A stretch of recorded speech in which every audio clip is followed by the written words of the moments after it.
Hello' everyone, আজি মই অন্য এটা ৰেচিপি দিম বুলি ভাবিছোঁ। সেইটো হৈছে কলফুলৰ ৰেচিপি। তাৰ বাবে মই কলফুলখিনি প্ৰথমতে কাটি লৈছোঁ। তাৰপিছত দালি অকণমান দিম বুলি ভাবিছোঁ, মচুৰ দাইল সেইখিনি ভিজাই লৈছোঁ। তাৰপিছত পিঁয়াজ জলকীয়া কাটি লৈছোঁ। তাৰপিছত আনফালে কেৰাহী বহাই তাতে কেৰাহীটো শুকোৱাৰ পিছত তেল অকণমান দি ফোৰণ কেইটামান ছটিয়াই দিছোঁ।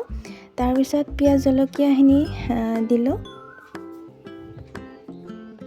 এনেকৈ পিঁয়াজ জলকীয়াখিনি দি এনেকৈ লৰাই আছোঁ।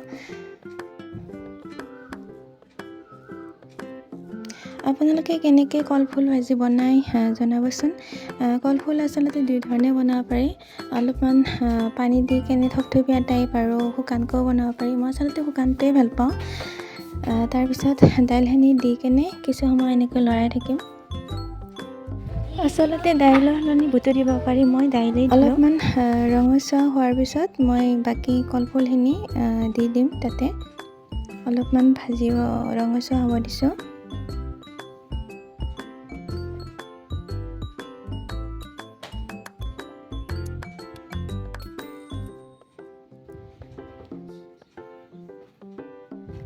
তাৰপিছত মই কলফুলখিনি ঢালি দি কিছু সময় এনেকৈ লৰাই থাকিম।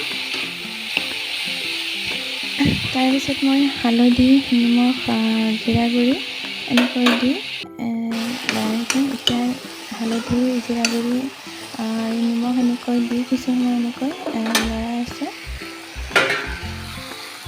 তাৰপিছত পানী দি কেনে অকণমান সিজিব দিছোঁ। তাৰপিছত ঢাকনি গুচাই সিজিছেনে অলপমান চালোঁ।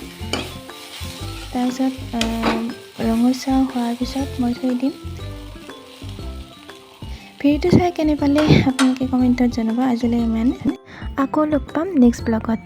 ধন্যবাদ।